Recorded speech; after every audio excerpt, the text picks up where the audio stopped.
Assalamualaikum warahmatullahi wabarakatuh. Kali ini pertemuan dengan Pak Jono dilanjutkan dengan pembahasan Pancasila sebagai sistem etika. Topik 11 kira-kira. Dan bagaimana? Masih semangat? Ya, semoga sehat dan semangat.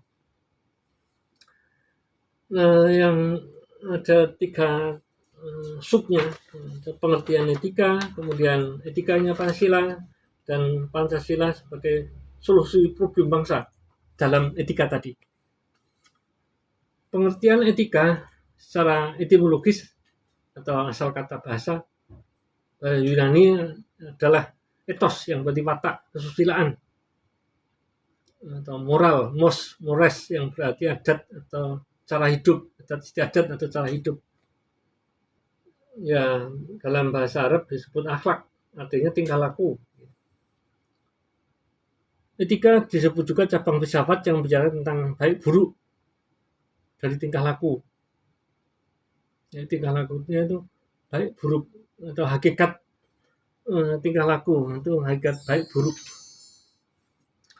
Etika termasuk filsafat yang praktis. Ya, bisa dimaksudkan praktisnya itu ada etika umum dan etika khusus.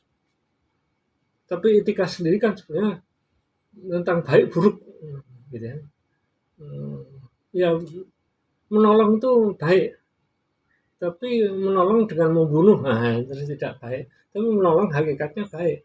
Ini menolong karena sakitnya udah 3 tahun maka disuntik mati, ya kan artinya menolong kesengsaraan, apa baik apa buruk itu. Nah, itu dibahas etika khusus, etika kedokteran.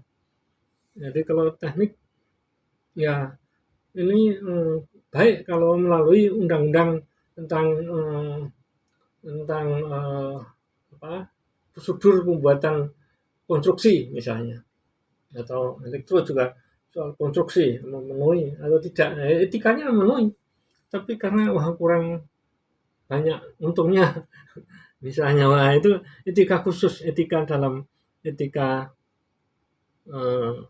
teknik sipil, etika teknik elektro, ada teknik etika mesin, etika pembuatan rumah, etika desain jembatan dan seterusnya, etika membuat rambu-rambu lalu lintas, etika membuat robot dan seterusnya. Etika umum itu mempertanyakan prinsip-prinsip yang berlaku bagi setiap tindakan manusia. Ya, misalnya menolong itu baik, tapi belum tentu baik loh. Nolong, misalnya. Saya etika khusus membahas prinsip itu dalam hubungannya dengan aspek kehidupan manusia. Etika kedokteran, etika mahasiswa, etika dosen, etika pegawai. Semua ada etikanya. Etika KPK, kalau melanggar itu maka melanggar etika. KPK, pegawai KPK. Etika elektro, etika teknik sipil, mahasiswa, teknik menawarkan pembuatan rumah. Nah, itu kan pakai etika, menggambar pakai etika bagaimana caranya. Itu etika khusus. Tapi semuanya juga menolong. Ada etika khusus itu bagi 2, etika individual dan etika sosial. Etika individual ini membahas kewajiban manusia terhadap nilai diri sendiri. Misalnya sisiranku sudah bagus, misalnya. Wah, sisiranku bagus kalau pang, misalnya. Bajuku lupa belum dikancing, nah itu kan susah juga gitu ya. Itu etika individual.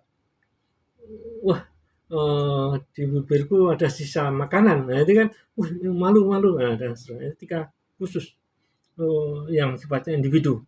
Tapi ada etika sosial yang ini membahas tentang kewajiban manusia terhadap manusia lain. Misalnya ada tamu terus disuruh masuk duduk gitu kan, ya lah, dijamu minum ya, dan seterusnya. Itu kan etika sosial, bagaimana menerima tamu. Ya, kalau etika khusus sosialnya mahasiswa teknik sipil kalau sudah lulus menawarkan bangunan kan juga bisa sekarang melalui WA, melalui gambar ya. Dulu enggak disuruh melihat atau menawarkan datang. Nah, pada dasarnya etika membahas masalah tentang kaitan dengan predikat baik dan buruk. Nah, etika Pancasila ada nilai-nilai instrumental, nilai dasar, dan nilai praksis. Etika Pancasila yang nilai dasar itu nilai ketuhanan, nilai kemanusiaan, nilai persatuan, nilai kerakyatan, keadilan. Tidak sesuai maka tidak sesuai Pancasila. Ya. Itu nilai dasar. Nilai instrumental terdapat dalam undang-undang. Ada berbagai undang-undang yang terdapat dalam batang tubuh. Ada 37 pasal. Nah, dalam undang-undang berikutnya dibagi-bagi lagi. Ada undang-undang kesehatan, ada undang-undang mencuri, ada undang-undang konstruksi, dan seterusnya. Itu instrumental. Nah, nilai praksis. Ada penjabaran nilai-nilai instrumental, misalnya kebijakan. Pancasila sebagai etika politik misalnya. Misalnya dalam hal memutuskan suatu hal dalam berpolitik, maka itu harus ada asas legalitas berdasarkan hukum. Ya. Jadi kalau termasuk undang-undang tenaga kerja itu sebenarnya juga istilahnya politik karena bagaimana mengatur masyarakatnya antara pemberi kerja dan penerima kerja. Ya. Nah itu harus ada asas legalitas, ada legalitas legitimasi demokratis, ada kesepakatan enggak? Kalau enggak ya langsung diputuskan aja sendiri sepihak ya namanya kurang demokratis. Legalitas moral, berdasarkan prinsip moral, berikan misalnya korupsi, kerusakan lingkungan itu legalitas moral, ya, itu dikorupsi, itu rusak, itu nggak sesuai moral. Jadi kalau seperti demo itu juga mestinya dibahas di senat mahasiswa, diputuskan oleh himpunan jurusan misalnya mahasiswa, itu legitimasi hukum itu. Kemudian legitimasi demokratis disepakati ya enggak demo itu oleh senat mahasiswa, oleh himpunan jurusan dan seterusnya. Nah, secara moral bagaimana merusak lingkungan atau tidak ya, misalnya. Nah itu repot kalau merusak. Nah itu misalnya etika Pancasila. Sampai itu dulu dan kita ketemu minggu yang akan datang atau hari-hari berikutnya pertemuan yang ke-12. Kita akhiri dengan bacaan hamdalah. Alhamdulillah rabbil alamin. Assalamualaikum warahmatullahi wabarakatuh.